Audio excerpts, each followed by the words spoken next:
We also see here some of the solid gold jewelry that has been found in Colombia.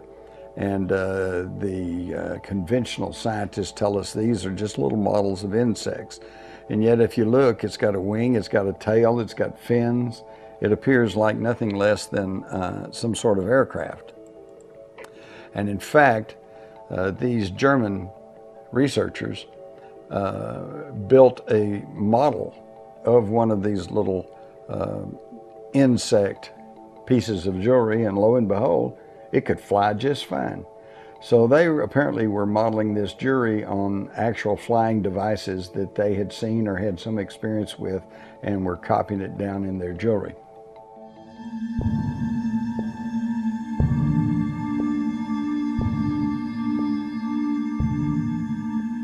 Well, since we're talking about high technology in the Earth's past, that kind of brings us to the legends of Atlantis and Mu and other lost civilizations. Now, was there an actual Atlantis and called that? We don't know for sure. But Atlantis is a good catch-all term meaning a prehistorical, highly technological civilization. The evidence for this has been found actually all over the world. But again, like the story of the blind men and the elephant, when they go to the zoo and they all experience a different part of the elephant, the scientists today have a piece of the Atlantean myth and story and a piece of the truth, but I'm not sure anybody has the whole picture. Other evidence of strange things going on in our background are the continuing reports of giant bones being found, and some of them are just absolutely incredible. And the thing to understand is that there's really nothing new about giants. We've had giants all throughout history. We've got giants today, as evidenced by some of these more modern people, contrasting shorter people with the taller people. And of course we have the story in the Bible of David and Goliath. And Goliath wasn't just one anomaly. He had brothers, and he was of a clan of giants. And these giants have been with us all along. But for some reason, the powers that be have decided to try to keep this heritage from us. The Smithsonian Institute, which we all know is a great scientific institution, but what we don't know is that it is a agency of the United States government. It's the government. When these giant skeletons, when giant skulls, when crystal skulls, when very anomalous objects have been found, it's the government that comes along, usually in the form of the Smithsonian, to grab everything up and lock it away. Very reminiscent of the Indiana Jones movie, where they have the Ark of the Covenant stored away in a government warehouse.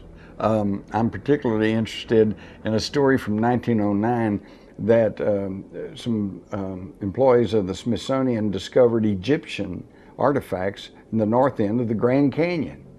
And there were newspaper accounts at that time with lots of detail about the rooms that were found, the artifacts that were found, the fact that they were bringing in people, they were building derricks and lowering this stuff out of the cave system. And yet today, when you ask the Smithsonian, they say, we don't know anything about that. And the people in the area, and everybody's forgotten about it. But what intrigues me is that although they deny that there's anything to these stories of Egyptian artifacts being found in the Grand Canyon, which of course would throw the conventional history of mankind into a cocked hat, we find that in the north end of the Grand Canyon around 94 Mile Creek and Trinity Creek, they've got rock formations with names like the Tower of Set, the Tower of Ra, Horus Temple, Osiris Temple, Isis Temple. Well, where do these names come from if they didn't find something to tie it to ancient Egypt there? So again, more of our history that's being kept from us. A few years ago when I visited in Egypt and went to Seti's palace at Abydos, and I was looking around through this ancient Egyptian palace, and one of the guards said, would you like to see the Osirion? And I said, what's that?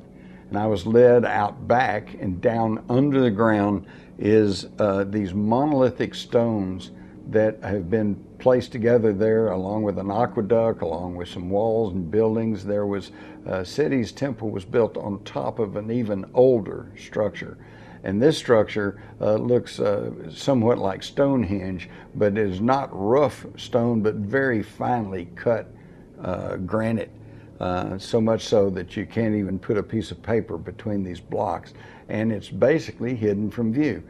We had to pull some boards loose to get on a ladder to climb down into this sorry and look around, and I was told that it was usually underwater.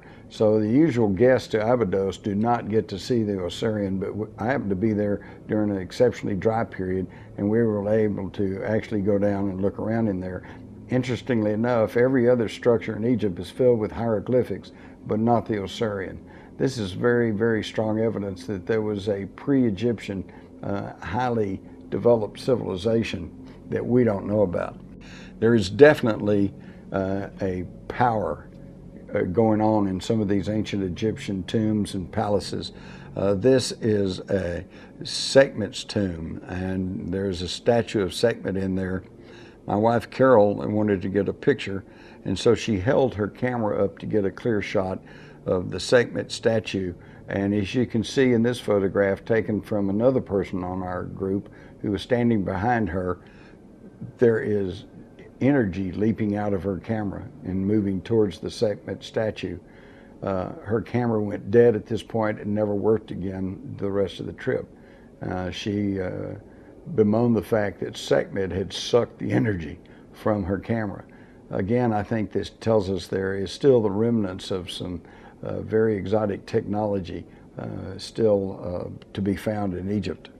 Also in Egypt was this gate that was found in the Egyptian village of Nazlet el Shanan, just outside the Giza wall, and it's adorned at the top with a little small figure with a big head and big dark eyes, very reminiscent of an alien gray. To the right is a rock carving, which again looks nothing less than a alien gray. This gate, by the way, has now been taken down, removed, and just like everything else, they try to hide away the evidence of extraterrestrial contact or pre-history civilizations. Moving to the Normandy coast, we find the site of Karnak, a Neolithic cathedral. There are 3,500 years dated back of these stones that cover thousands of stones upright and that cover the countryside there in Normandy. Another strange site is at Baalbek in Lebanon. This, of course, is where the Roman city of Heliopolis was built, and yet it was built over these gigantic stones that even in today's technology could probably not be moved. Here you can see a group of people standing in front of one of the huge stones that had been quarried but had not yet been moved to Baalbek. It is true, and as has been argued, that there are maybe one or two cranes in the world today that could pick up a stone like that weighing more than 1,000 tons. But as to my research, there is none that could pick up a stone that heavy and move it. They could lift it, but they cannot move with it.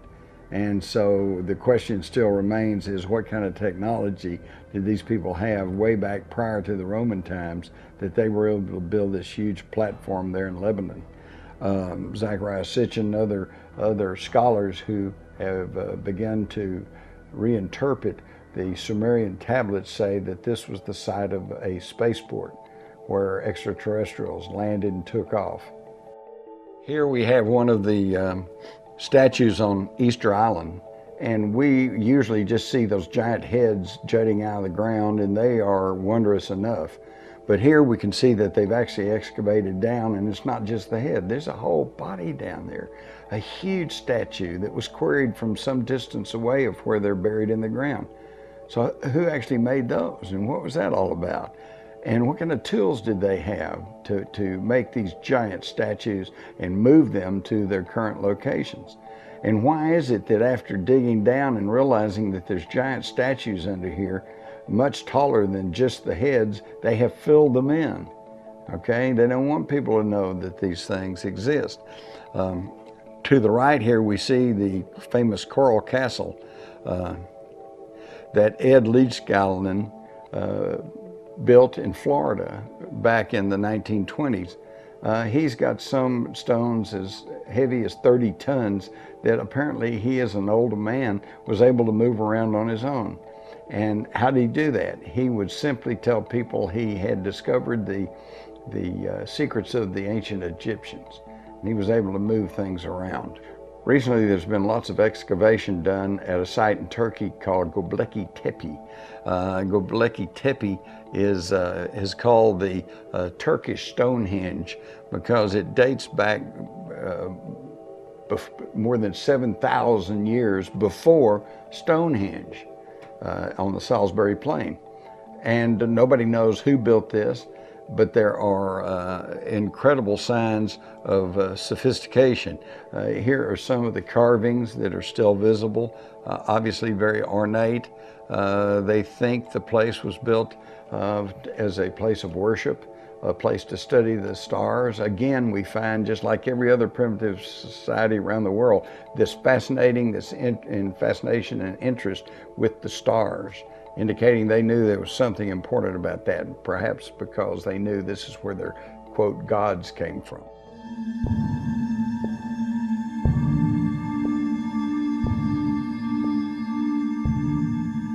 In addition to these sites, we have these odd skulls that have been found all around the world. Skulls with elongated craniums, skulls with horns, skulls with reddish hair on them, some with fanged teeth, skulls with no teeth, giant skulls, pygmy skulls, crystal skulls that are perfect in measurements of the human head. And a lot of them with these elongated skulls. It makes one wonder where we see here at the bottom the Egyptian Queen Nefertiti that wore this conical type hat. And was that just a fashion of the time, or was that to cover up a elongated skull because they were part human and part something else? Researcher Lloyd Pye has his Star Child skull, which he has been studying for years, and they have now found that there are nucleotide differences in the mitochondria DNA, indicating that at least one of the Star Child's parents was not entirely human. So here we have more hard evidence that there was visitation by non-humans in the distant past on our planet. In fact, the evidence of alien visitation is just, compelling and almost overwhelming when you look at various anomalous objects and sites around the world. You have ancient cave paintings of drawings that look like space people, look like people in spacesuits. We've got ancient coins that show flying objects. We have carvings and art during the Middle Ages showing odd-looking saucer-shaped objects flying through the air. So it's been here all along. Of course, the idea that mankind was nurtured along by some extraterrestrial force is nothing new. We saw this in the famous movie 2001: A Space Odyssey. But it's detailed more than once in the ancient Sumerian tablets, which, when they all start off saying, how do we get here, what's going on, they tell the same basic story. 432,000 years ago, before the Great Flood, that would be Noah's flood, they say the Anunnaki, which is translated as those who came from the heavens, landed on the earth, came from Nibiru through the Great Bracelet, which has been interpreted to be the asteroid belt, and they landed on the earth in the Persian Gulf. And they began to colonize, and they began to search for gold. And first they tried to extract the gold from the waters of the Persian Gulf, but that was slow, tedious, and did not return very much gold. So they began to explore the land, and particularly in South Africa, they found gold mines or gold strata under the ground, and began to set up mining operations. Back in the early 90s, one of the mining companies in South Africa tried to take account of these ancient mining operations, and after several thousand, they just quit counting. There was that many. So this has been something, this hunt for gold, this hunt for mineral resources, has been something that goes back all the way through our history. According to the Sumerian tablets, there were problems because these people who came to this planet as astronauts were suddenly turned into gold miners. And mining under the dirt is tough, hot, back-breaking work. And so there were some strikes, there were slowdowns, demand for higher wages, demand for help. And the leadership of the Anunnaki were troubled as to what they were going to do about it. And some of them were calling for harsh measures and punishment for those that wouldn't dig the gold.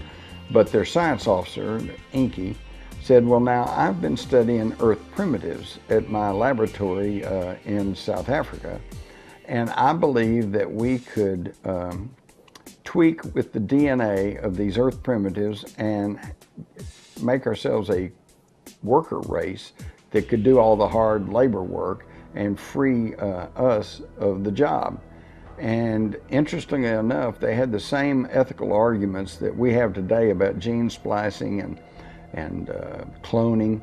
They said it is not up to us to play God. You know, only God, only the universal creative force can actually create living beings. And this is true. So don't let anybody tell you that people are trying to argue that aliens created humans. That's not the idea.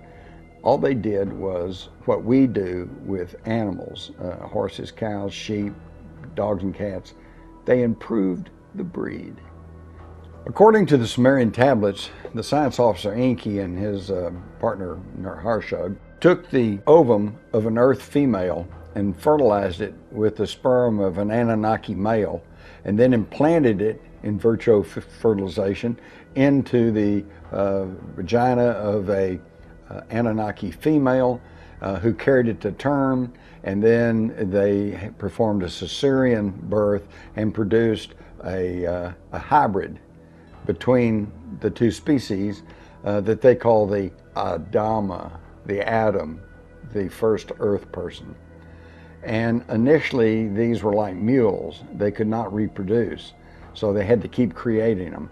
But after further experimentation and dabbling with the DNA, they actually perfected it to where the humans can now reproduce themselves. And this is where the trouble started. According to the Anunnaki overlord Enlil, he was perturbed by the mating sounds of the humans as they reproduced like rabbits. And when they realized that Nibiru was coming back and there was going to be some giant earth changes, it was decided that the humans had gotten out of hand. For any of you who've seen the Star Trek show Tribbles, it was kind of like the humans had become the Tribbles. We were overrunning everything. So it was decided to let nature take its course, and when Nibiru got closer enough to cause geophysical disasters on the Earth, the Anunnaki just left in their ships and went into orbit around the Earth while the Great Flood rolled over most of the land. The ancient tablets that predate the Bible by about 3,000 years detail the story of the flood with two significant differences. Whereas the Bible's story of the flood tells how Noah was contacted by his God and told to build an ark, and he took of all living things, etc. The Sumerian version has the person as Utnapishtim, and he was told by his God to build an ark, and it was the same dimensions, sealed the same way, is passed down to the biblical account. The other difference is very intriguing to me, because I often wondered, how do you keep going in a boat filled with animals? Do the lions lie down with the gazelles? You know, what's happening there? But according to the Sumerian tablets, Utnapishtim was told to build an ark, and that it was going to be filled with the seed of every living thing. And so since we already know they had a working knowledge of DNA and of cloning and of genetic manipulation, then all of a sudden we see, instead of a boatload of animals, you had a boat with a closet with DNA tissues and DNA samples in it that could then be used after dry ground was found to replenish the earth, and apparently this was what was done. Ironically enough, science tells us that farming began in the higher altitudes of the Caucasus Mountain region, the exact location of Mount Ararat, where we were told the ark, both in the Sumerian account and in the Bible, came to rest. So you would think that farming would begin in the very rich soil of the riverbeds and then move upwards, but instead it's the opposite. It began in the mountains and moved downward. Support for the idea of the Sumerian account. Other evidence of life on the Earth that may have had alternative technology can be found in South Africa, where scientists and researchers have found thousands and thousands of these stone circles.